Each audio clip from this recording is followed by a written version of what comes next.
made it from scratch, that's just what my life is. Picking my face and uncounting my chins. How is nobody know that? Hey everyone, Sean with the Awakened Avoidant podcast. And this is Serena with the Healing Fawn. And here we go. I don't think that's going to be it. No? But we'll try. Yeah, Okay. That's all right. That's a good one. So what's up? How was your vacay? It was good. It was really nice. It was so peaceful. And all I was thinking while I was there, like all the elements that you need to really be able to meditate, to connect, to bring yourself back to your body, like any beach that you're at really, but like you have everything you need to be able to like just be present and connect, you know, like the water, the sand, the air, the breeze, the sun, everything, just you have everything you need just right there in the elements. So it was really peaceful. Nice. That's awesome. I saw some pictures of it, obviously on the interweb. Looked like you were having a good time with your family. Yeah. Kids, or is it like nieces and nephews and both sisters? Yeah, Danielle's Whole family? just Danielle and her kids. Oh, okay. Yeah. How many does she have? 2. Nice. Your other sister didn't make it. She didn't make it, no, okay. unfortunately. He's kind of small, low key. Yeah, it was Nice. cool. Yeah, I love it down there. I usually go every year, obviously, until we start having the, kids slow things down. But yeah, it's like a nice little hop, skip, and a jump. Get down there and get back. Yeah, Nice and peaceful. it's worth it. It's definitely worth the drive to Yeah. Maryland for sure. For sure. I love it more than Jersey's cool, but it's Jersey. It just is what Yeah. it is. Yeah, exactly. Yeah. It's just That's Jersey. cool. Well, awesome. Glad you had a good time. You look like you had fun. Come Yeah. back refreshed and get back at it again. Yeah, absolutely. So I think we wanted to, kind of get into talking about just like trauma in general, and then also getting into a little bit of how trauma affects relationships, and even deeper than that, like our sense of what unconditional love is when you have experienced trauma. Yeah. Which I think is such an informative topic for people, because you really see a correlation with people that have unresolved trauma and an issue with understanding what unconditional love is, having, relationships that maybe aren't the right ones or the best ones for them until you do your healing work. So I think it's a really important topic. I wanted to ask you a question. When did you first realize that you had childhood trauma specifically? Well, it was, I always knew that I had it. I never was like in denial. Yeah. Because even in my 20s and stuff, when I was out partying and being crazy, like I still was going to like therapy. Like I'd go to talk therapy. So I always knew that I had it. I didn't know the impact.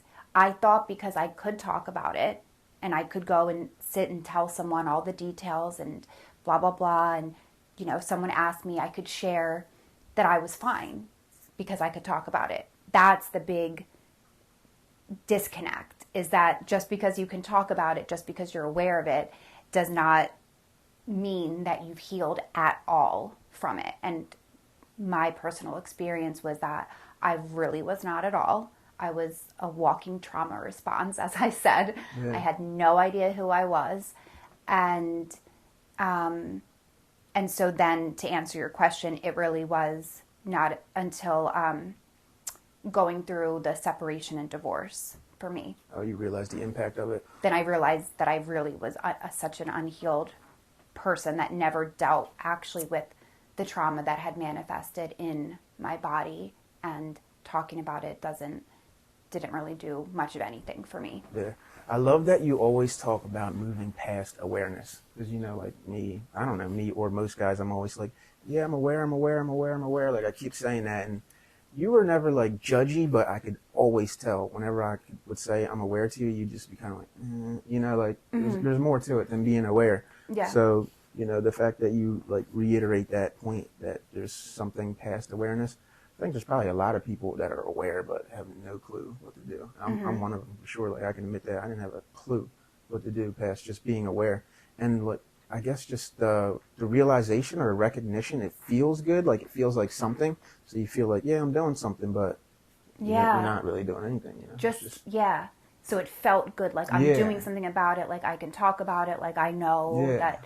So like I checked that box, like I'm covered. Yeah, exactly. And you don't realize that there's more work until you like have someone like you in your life, or just, I don't know. I guess you just realize like just being aware only lasts so long. Like it doesn't get you anywhere. It doesn't change anything. Right. And that's the same thing with talk therapy. Like you can go and like say you find someone amazing, like you're going to feel good or validated or understood in like that 45-minute session. But when you leave, like what's different about your life? Yeah. You know what I mean? Like you have support in the moment, so it doesn't last, you know? So when you work with, like in a trauma-informed environment, and you work with somatic therapy and nervous system regulation, like what is all encompassing is like you're actually getting into the body. You're working with the body, your triggers, what happens when you're triggered, you know, getting to the depths, getting underneath of just the surface level, talking, this is what happened to me. Like you're actually going in deep. And I just made this point on a video that I posted, that because sometimes when I say that, like, oh, you're going in deep, like, you know, it's like this hard thing, right? Yeah. But when you have unresolved trauma, like it's already with you. You're not going back and digging up the past. Yeah. It's already there. It's in your present day life. You're just not dealing with it. So we're not essentially going up and digging up, you know, old things that like you never dealt with. It's with you right now, and we're working with what's already there, and, you know, making space for that, understanding it, feeling through it, and reconnecting. So I think that's really important, because people are like, why, you know, why would I want to do that? Why would I want to go back to the past to dig up stuff from, you know, 20 years ago? It's like, it's right there, bro. Like, it's right here. Yeah, you made a good point before when I said something about that, like the work and it being hard, and you're like, well, you're already living with it anyway. Like, you know, doing the work can't be any harder than living with it day to day. Like, you got to do something about it. So I guess, you know, people or myself just don't see that as a viable option, or you probably just don't realize it, because you're still just like stuck in this awareness stage where you don't realize that doing the work, like, it can be so much better than being stuck in it and carrying it with you every day, or because it's just your norm and you just get used to it. Yeah, exactly. You just think that this is the way it is. This is the norm. This is, it's the matrix. It's like we accept what is routine and consistent and repetitive. Yeah. And that's like the breaking free part of it. Like, no, like just because this is all you've ever known, or this is all that everyone else is doing, is providing zero information that this is the correct way to be doing things, you know? Yeah. So when did you first seek out talk therapy? Probably like early 20s. Yeah. Did you just do it on your own? Or, yeah. You just felt like you needed it and went for it? Yeah, I think that it probably was in regards to maybe like relationship stuff at the time, but you know, it always led back into childhood. And I even remember this one time, it's probably like, this was maybe a little bit before Anthony was born, and this therapist, he was a gentleman, I went to like, I don't know, a handful of sessions, and he's like, you're so emotionally mature and intelligent, like, he's like, you really don't need to be coming. And I was like, oh, like, I feel like a complete train wreck. You know what I mean? Yeah. So I was like, so that was like always this question mark, like, okay, so like, why am I like... Yeah, what are we doing here? Yeah.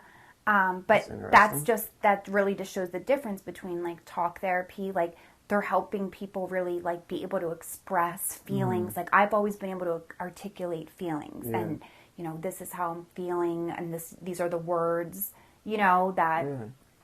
So I think that because I could articulate myself and say, you know, yeah, like this is what I've been through. This was really hard.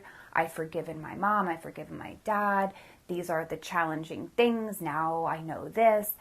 Like I could speak it. Yeah.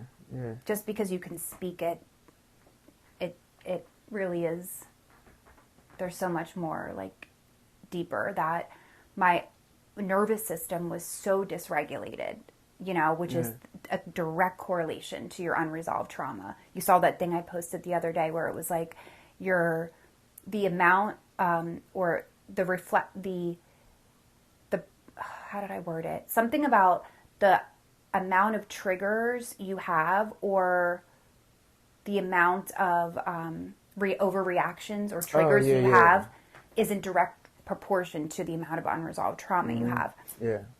So triggers, when we say the word triggers, it's like when we're getting into fight, flight, freeze, fawn, what brings us to one of those states. And I feel like back then, I was fight or flight, you know, in my early 20s for sure. Which one were you, fight or flight, or a little bit of both? A little bit of both, yeah. Can you guess which one I was? Fight. But I wanted to do this so bad. So besides the fact that my trauma was like, I was so dysregulated with, even though I could articulate and talk about it, I was so just bound up, tight, high alert, just so uneasy in my body and myself. And I was not connected to my body at all. So you remember how skinny I was, like growing up, right? I was even looking at pictures back, like, you know, I don't know if it was like the Avalon days of like the shore house with all those girls. Like, I was so skinny, and I had not done any, you know, healing work or any nervous system work or anything. I ate, you know, like I was a regular person. I never had any problems eating or having an appetite or stomach issues or anything. But I feel like I was in such dysregulation, in that fight or flight, in that yellow state, that my metabolism was on like 1,000 all the time. Like everything was running hot. Yeah. And once I started doing my healing work and regulating, meditating, breathing, connecting back to my body, that's when I gained weight. Like, I gained like 30 pounds in like these last 5 years. And I've never felt more comfortable with myself. Like, I have like, you know, my stomach might hang over and this or that. But like, I feel like I finally feel comfortable in my own skin, because even though I'm like, well, this is how God made me, like, I'm just skinny or whatever, but I really was just a nervous wreck of a person carrying all this trauma with her. You know what I mean? Yeah. That my body was just like, just going crazy all the time. That's interesting. And obviously that's something that I would not know. You know, at the time I wouldn't even... But you knew how skinny I was, and like everybody would always be like, "Oh my God, like what's wrong with you?" Like, it wasn't a good thing. It wasn't like a good thing. I remember you telling me that, but I didn't realize. You likened it to an overweight person, like being called skinny all day is like being called fat all day. Yeah. I was like, interesting. I never thought about that, but yeah, no one wants to. Yeah, you don't want to hear that because it's not really like a positive connotation. Yes. It'd be different if someone said, "Hey, you look like you leaned out. You look great," but skinny is like usually a negative. Yeah. So yeah, I get it. I can see how that can be a weight. But I think that was now looking back totally connected to the unresolved trauma. Yeah. For sure. Yeah, makes sense. Mm-hmm. That's interesting. Yeah. So yeah, I think that the awareness was always kind of there, but there was no correlation to how it actually was. I was doing any healing work because of that awareness. Yeah, I feel like you just made a point. I don't know if it's for all therapy, but it seems like talk therapy only takes you to a point of awareness. That's basically what that therapist was saying. Was like, look, I got you here. This is as far as I can take you. And, you know, the work that you do is like the actual physical work, working on like getting that out, which is like a totally different thing. I wonder if it's like that for everyone, or I think more talk therapists, because being trauma informed has become such a big point of like awareness and topics, and that, you know, I think that they may be trying to do other things to like add different credentials or certifications. so that's not all they can offer is just talk. You know, Yeah. I would hope, you know, Yeah.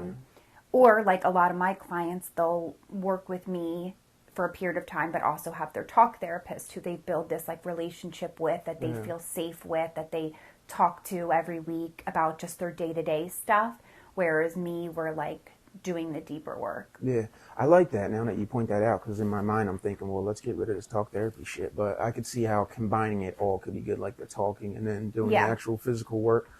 But yeah, I feel like where you're at with it, and you know, your approach is kind of like the evolution of just handling and dealing with people and dealing with trauma. Because obviously, I mean, even just realizing that mental health was important is fairly new, you know. Yeah, So absolutely. yeah, definitely. So like the awareness, and then what usually comes next is like understanding your triggers, understanding what state you're in your nervous system, working through those things like we did in the workshop, like, and then you know what are your go-to defenses? What are the ones you don't really use, and why? And how does that feel? You know, like those are the kind of questions that like people aren't used to hearing. Well, how does that feel? What does it feel like when you go into fight or flight? You know, Yeah. and you know, my chest, you know, tightens up, my heart rate increases, my face gets red, my hands get shaky, my stomach gets butterflies, you know, my feet start to, you know, pat and tap or whatever it might be. Getting into like just for a moment what that feels like, we then can work with that and then teach tools to regulate. So that is like the second part of the awareness. It's like coming out of denial, and then the nervous system, your triggers, feeling through them, and then building tools to help you regulate.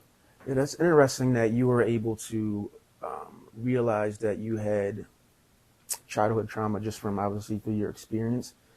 I didn't realize, you know, because my situation was obviously different than yours. I didn't realize that I had childhood trauma specifically until your class. Because I had never visualized myself as a kid. You know, I didn't have any You reason didn't even to. think about it. No, never. You know, I knew that, you know, I had some things going up, but like I couldn't attach anything to like a specific age or a time. I guess because I don't know about most people, but myself, but I imagine most people don't like, you don't sit around going back to that, like thinking about it, like visualizing yourself as a kid and where did this hurt or that hurt, you know, it's like not something that you do. You don't think to do it naturally. You know, I imagine a lot of people probably don't realize or can't connect to childhood trauma without that experience or some experience like that, like your class. So would you say because there wasn't this, if you would have heard that like before me starting to do this stuff, like you would have heard like, oh, like you have childhood trauma, like because you didn't have one specific event, like one big like life-altering event that you're like, nah, I don't have it. Yeah, it would have been nothing without that. That's you know, like I feel like there's a lot to that experience. Like going to your class and having that experience. If everyone could experience that, it would open the door for so many people. Oh yeah, absolutely. Yeah. Because you just don't know. That's like it's like anything. Someone can tell you about it, but unless you experience it, Or just can't having really someone know. like take you in, like having the information right there and like walking you through it. So that's really interesting that from your perspective that like, and I think that's so common. Like if we just took a survey of like 100 people and like, you know, do you have childhood trauma, and like what their response would be. And I think that's where people aren't able to even make it to the first step of denial and awareness because they don't think that they have it. Yeah. Oh, Period. Yeah, absolutely. No, not unless you visualize yourself as that kid and like really sit back and put yourself in the context and the scenario that you created. You like created a perfect picture where you could really go back. Because even just think about it. If you just think about it for a quick second, it's not going to take you there. Like, Right. You really have to go there. Go there, to, yeah. You know, have that awakening. Absolutely. And I think the other thing is like just the word trauma and how people think it's like this really significant, horrible, horrific event, you know? Yeah. But it encompasses so much. And what most of us, our generation, like obviously, you know, we experience things a little bit more and different, but a lot of people in this generation, which we've talked about before, the parents didn't have the skills for emotional needs. So, your emotional needs weren't met, but your physical needs were.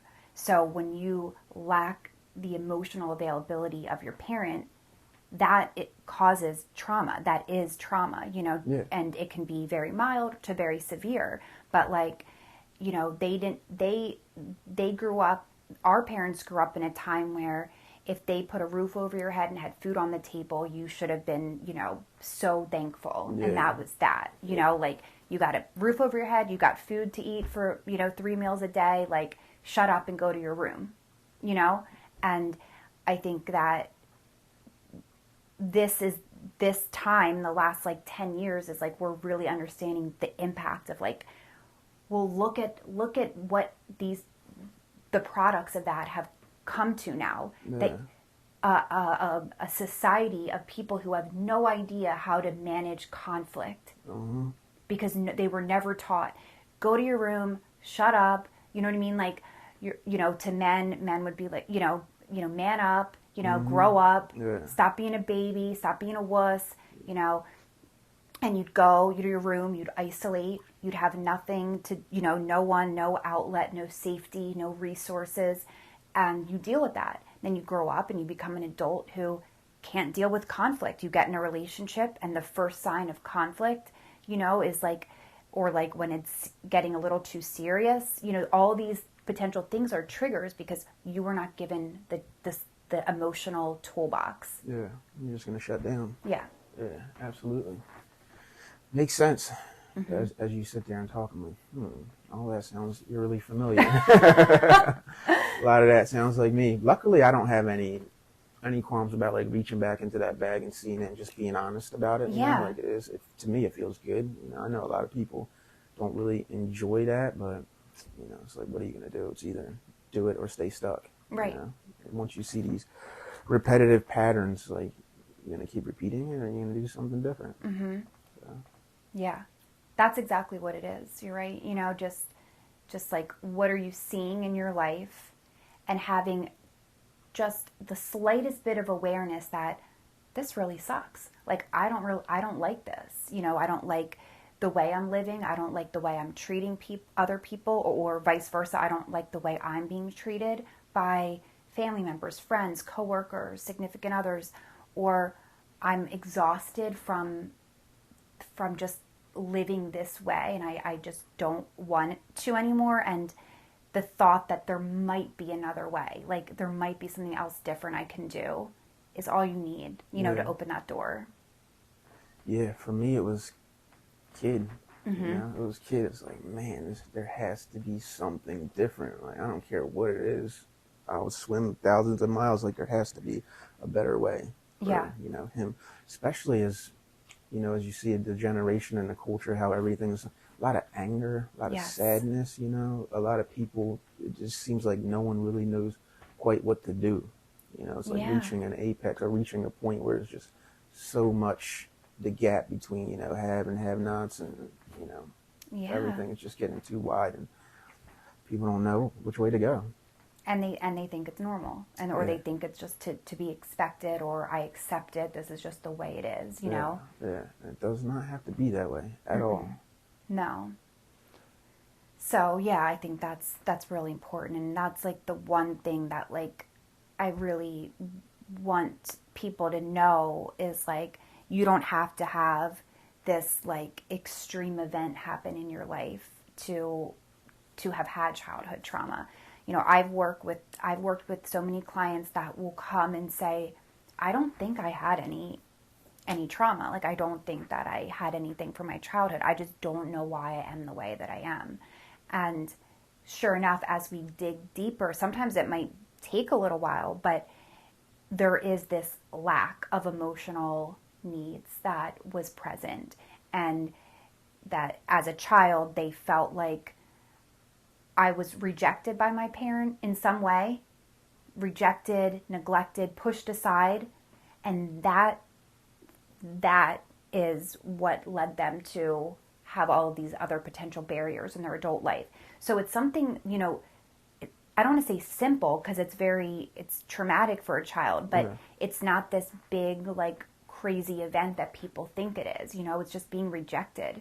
Yeah, just from the start, something that happens Yeah. early on.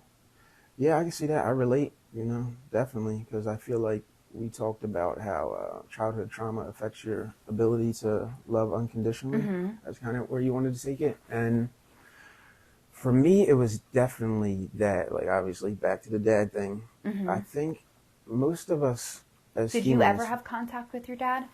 Yeah, I had some contact, but I probably would have been better off not having a contact. It was like that kind of stuff. It was kind of like movies in Hollywood. You have this image in your mind of what you think it's going to be, and it's really not that. And, sometimes you stay in this victimish space for too long. Yeah. That's kind of how my situation was, but, It was like in and out, kind of like...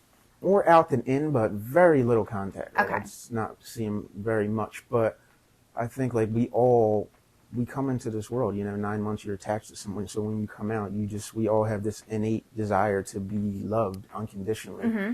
And I'm not certain, I don't know how you feel about unconditional love, but I feel like that is for parents, like, for the most part, because to love unconditionally, or to look for unconditional love, I don't think we should look for it. No. If someone loves you unconditionally, great, Mm-hmm. But I feel like you should love yourself first, Absolutely. And if you unconditionally love yourself, then you can ask for that. But if you don't, you should not be asking for that or seeking it, because you put these just like unrealistic expectations out into the world. Like, no one can live up to that shit. No. You know what I mean? Like, and why? Why would they? Like, Right. Everything is conditional for the most part. Yeah. So yeah, I just think probably me not getting that early on in my life made me chase that, like want that, this unconditional love.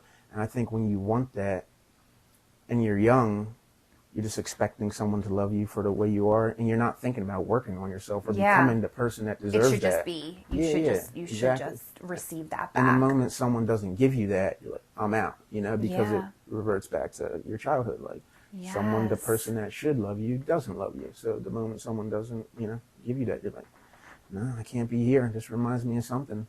And that's when you would avoid or run or just bounce. Yeah, absolutely. Wow. So essentially, like, to get in the mindset of like an avoidant person at that time, it'd be like, I'm expecting like unconditional love from this person, let's just say girlfriend or whatever. Wanting it, yeah. Yeah, wanting it, expecting it, whatever.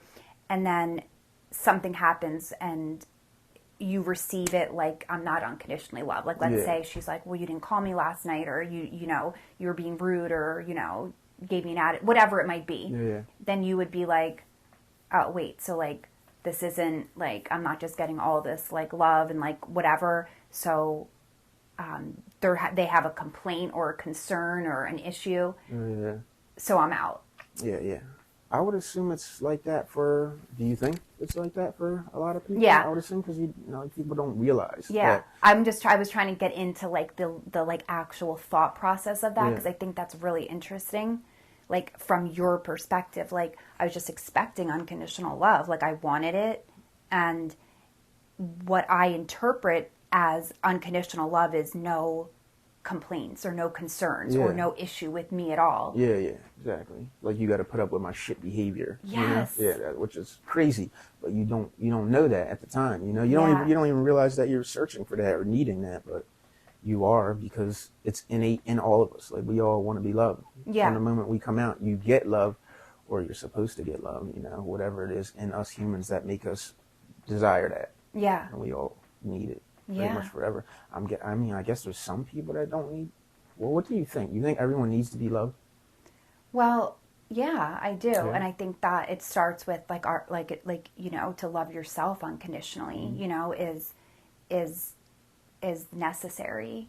For your ability to love others unconditionally, and so I think that it starts with yourself, and then I think like having some kind of higher power, is also helpful, like whether, religion or God or Jesus, or even in a spiritual world, like just the universe, like something bigger, you feel unconditionally loved by that higher power. But I don't think unconditional love is as simple as we make it out to be, like, Yeah. like, I think it takes almost like a really healed person, a really evolved person I think to truly be able to love another human being unconditionally. Yeah. Especially if it's not something like your son or daughter. Yes. That's the only time that I can say, I'm just being honest, it's the only time that I've ever truly felt it, like not just say it, like I can say that I love my wife unconditionally and my mom and brother, like you think you do, but Yeah. the feeling of, you know what that feels like, obviously. I've only felt that with my son, Yeah. because, he's the only person that I know that could do anything to me or, Right. it's just always going to be there. Yeah. And other people, you just got to be honest that it's conditional. Yeah. But it's possible, and Yeah. I think a lot of people do have that. It's not as, we're in a relationship, I love you too, okay, we're getting engaged, we're getting married, I love you unconditionally. Like, no, like a lot of times, like people get married, and even though they're taking their vows, like it's conditional. Yeah. Like so much, and certainly, I can attest to that, personally as well. But I think that, like we said, like this love scale, like you grow up and like what is love, and the examples that you're given is by your parents or who's ever raising you.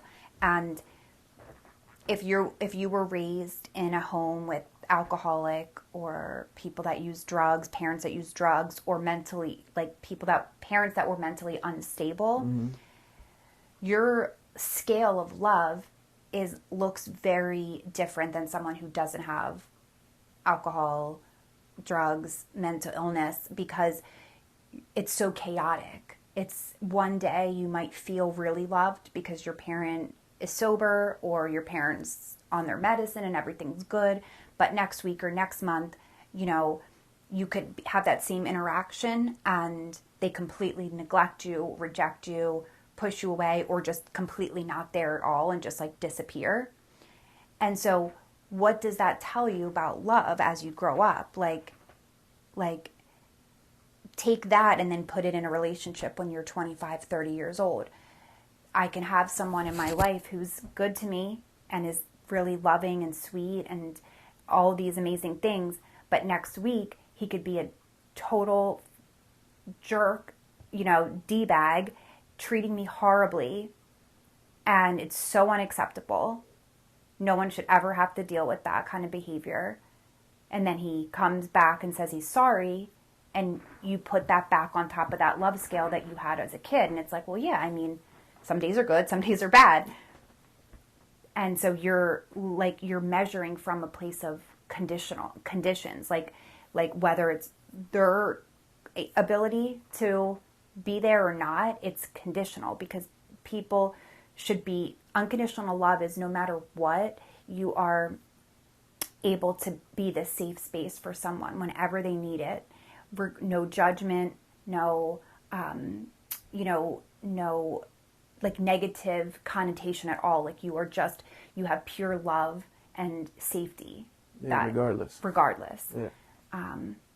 And I think the lack of judgment is huge in there. Like it doesn't matter how bad something is, like you have zero judgment towards that person. Like you're just all love and all like safety.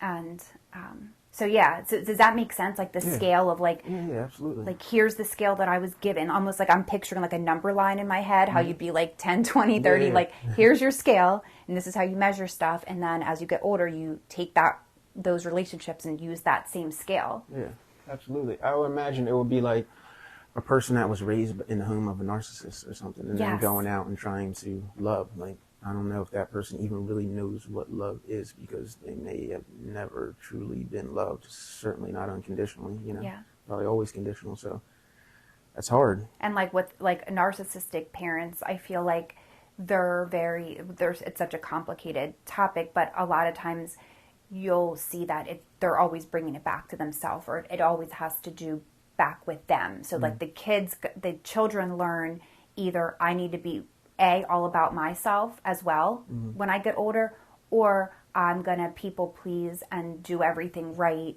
so that my parent accepts me and loves me, and I can't veer off from that or else they're going to reject and neglect me. So, so it's, yeah, I think that, and that's inconsistent because kids, you know, you figure it out. So it's like, okay, one day this, one day that. I've had clients who have said, like, now I'm back, like, now my parents hate me again because I made a mistake, or now my parents, like, I'm not on their good side anymore. Now I did something wrong. Now I have to work really, really hard to get back on their good side. Like, that's not normal, right? But like, you grow up, like, I have to earn to be loved by my parents. Yeah. So then you end up having relationships that look very similar to that. Yeah, toxic. Extremely toxic. And passing that on. Yeah, so obviously childhood trauma has a tremendous effect on, you know, your ability to love unconditionally. I think I realized it before having our son. I always wanted daughters. I don't know if you knew that. Like, I always wanted girls. But the why behind everything is so important. Like, anything in life, you should always be asking why. And I was never asking why. I just didn't care. So I always wanted daughters because I'd always had pretty good relationships with women, grew up with my mom, grandmas, aunts. Like, all I really know is women. And I just, love women. So I'm like, what would be better than to love another woman? You know? But then once we were going to have a kid, I realized, all right, well, there's a 50-50 chance here. You know, like, I could have a boy. So, like, what's the deal? I better start leaning into that. And then I start thinking, why did I not want to have a boy? And then I start thinking more about me, you know? Like, maybe I didn't really want another me, you know, out there in the world. And I start thinking, that's not looking or sounding like self-love, you know? Yeah. And that really made me start leaning into the idea, like, all right, we got to start doing work. Like, not playing catch up, but we got to get after it and start working through some of these problems, because I just didn't realize the impact of not wanting a son and what that meant. Yeah. You know, and then once I was confronted with the possibility, like, it was almost like I never thought about it. Like, the chance that it could easily be a girl. I mean, easily be a boy. Until it was here. I'm like, oh, damn, I need to do something ASAP. Yeah.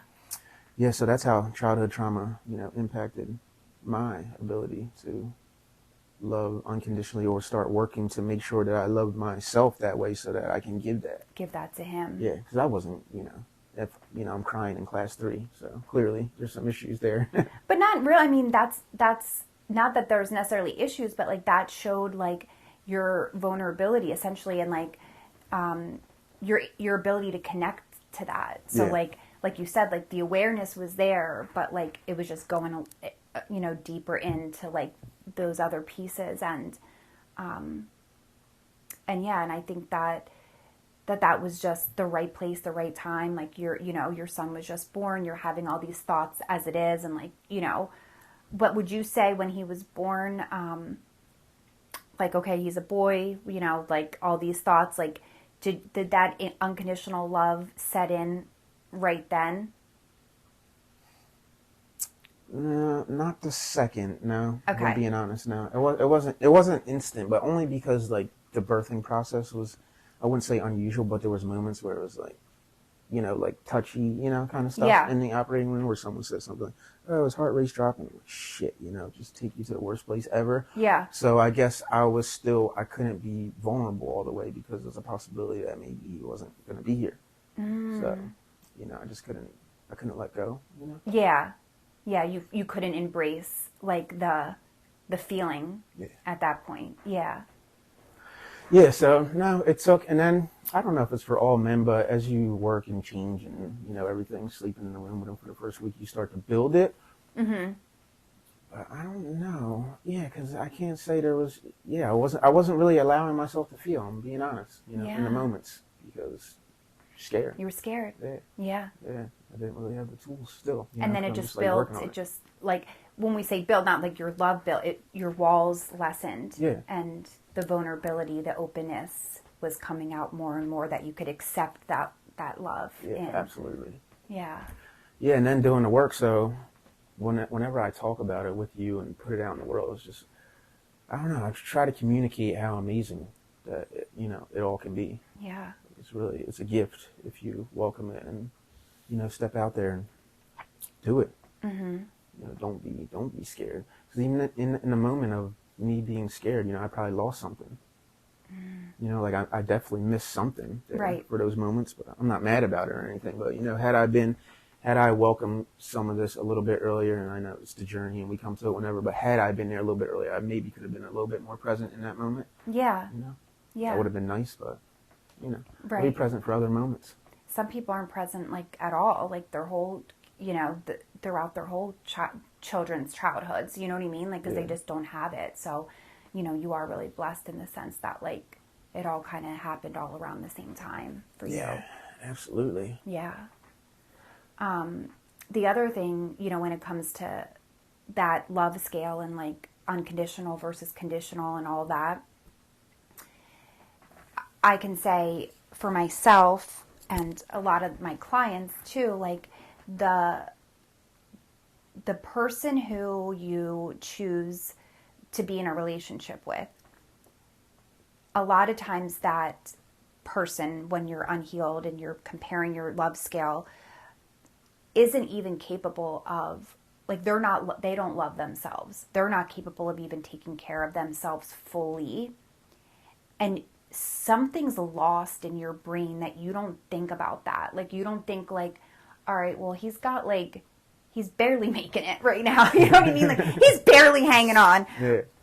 But I'm still questioning why he's not doing A, B, C, and D. Yeah. Why do you think that, you know, why would we expect that someone who can barely take care of themselves and have their life in order can now take on the responsibility of being a provider, protector, you know, all these things for a woman when you can barely take care of yourself? Like, you're hanging on by a thread, you know, in certain areas. That is crazy. And I think that's absolutely a trauma thing. Like, that's like, because your scale was like, well, my mom was this, my dad was that, you know, everyone has all these issues and they still made it.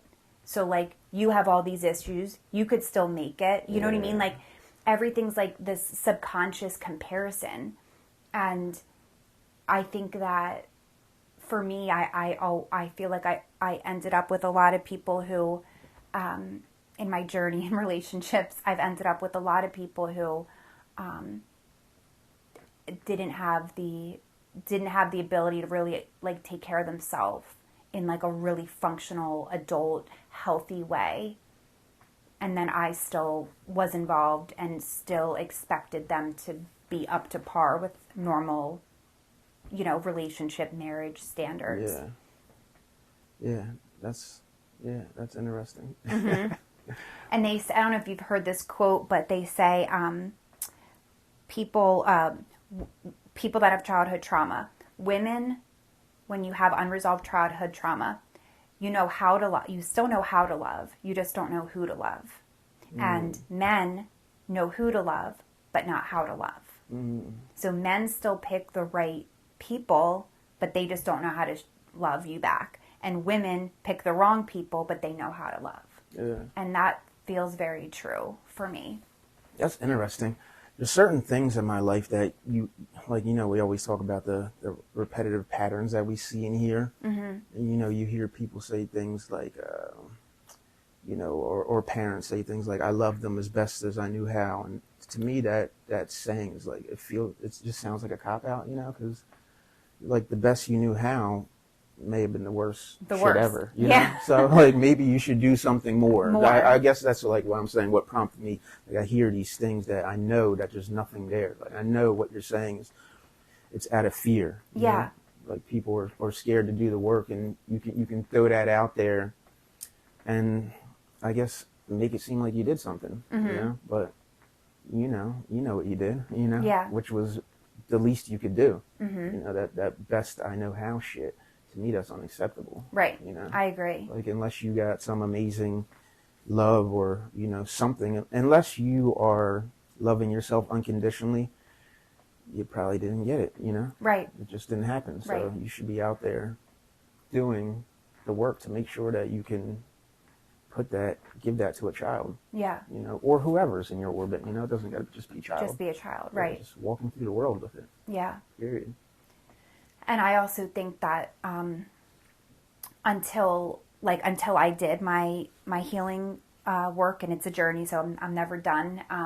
But when I got to the place of, like, being able to love myself unconditionally, and And then the relationship that I had at that time, like I truly believe that that was the first person that I was ever able to unconditionally love back. Like, or like, I didn't want to say back. I was able to unconditionally love. Yourself? It was after I was able to love myself, that relationship I was in with that person was purely unconditional love. So I think that made a lot of sense to me, that like, oh, like, you know, once I was able to love myself and make that space for myself, like I am capable of loving someone in that unconditional way. Yeah. But that's literally been in like, you know, and that didn't work out either, but I'm just saying, like, I feel really good knowing that I was able to give that to someone and it was pure. Yeah. And I don't think I had been able to give that to anyone up until that point. I don't even have to think about that. I know I wasn't, there's no way, you know? Yeah. Especially, I don't know if it's a men thing, but, you know, men, we already got so many other things going on top of some childhood trauma. The chances of you loving someone unconditionally is pretty damn slim. Yeah. You know? Yeah. So, you know, thankfully, things happen in your life and show signs that you need to go zig instead of zagging. Mm-hmm. Help you get there. Help you, yeah. And that it's a journey, and you keep going and doing your work and pivoting when you need to, and yeah. Childhood trauma. Mm-hmm. It's amazing. It's crazy. It's the journey. Yeah. And I would love to, like, you know, for people, even like after this episode, or like we could do when we do a live or something, like have people like ask questions or come like, is this trauma? Like I'd be so open to that, for people to be like, so this was the situation, like, would you consider that like trauma, and like, what should I do? Like, I'm totally open to like talking to people and answering questions and like giving feedback and stuff, because that's a huge part of this awareness thing, you know, like I'm not the end all be all, but I'm trauma informed. I'm a coach. It's what I do all day. But more importantly, like I'm from that world.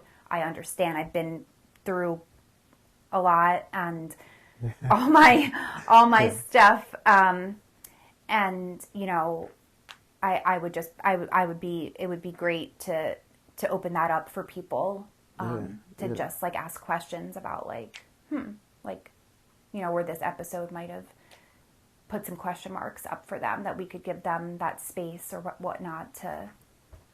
Yeah, that would be pretty cool. Have people email in and answer it live. Yeah. Yeah, that'd be interesting. Help people navigate or get people started on the journey, or wherever they're at in the journey. Yeah. Some would be helpful. Just sharing. I feel like sharing the testimony, you know, to others is the best way to connect. You know, and reach people, just letting everyone know that, you know, obviously, you know, you're not alone, but having people talk about it openly. Yeah. And it's something that resonates specifically with you, you know, it's an amazing feeling. Mm-hmm. You know, because we're all connected, you know, whether you realize it or not. We all are connected. I'm not like best buddies with every single human out there, but, you know, we're all connected. We're all one, yeah. Just having different... We're all one, just having different experiences at various times. Yeah, absolutely. And if you can reach out to the people that, you know, you really connect with, and keep those people in your orbit and around you and close to you, you can create the life that you want. Yeah. And give that support, and again, back to like not being alone, you know, like letting people not feeling alone as they're starting to navigate like this new way of life. Yeah. Absolutely. Childhood trauma and unconditional love. Yep. I think that's it. All right. Nice.